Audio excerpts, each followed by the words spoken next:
मी सुनेत्रा अजित पवार गांभीर्यपूर्वक प्रतिज्ञा करते की कायद्याद्वारे स्थापित झाले आहे अशा भारताच्या संविधानाबद्दल मी खरी श्रद्धा व निष्ठा बाळगीन।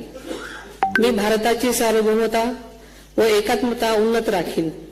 मी महाराष्ट्र राज्याची उपमुख्यमंत्री म्हणून माझी कामे निष्ठापूर्वक व ससद विवेक बुद्धीने पार पाडेन आणि संविधान व कायदा यानुसार सर्व तऱ्हेच्या लोकांना मी गांभीर्यपणे व निपक्षपातीपणे तसेच कोणाच्याही विषयी ममत्वभाव किंवा आकस न बाळगता न्याय वागणूक देईन।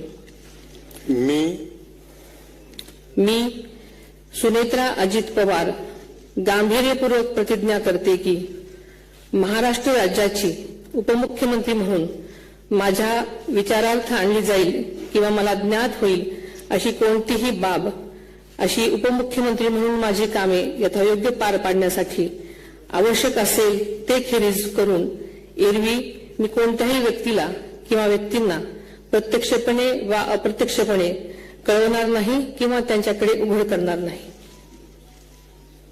धन्यवाद।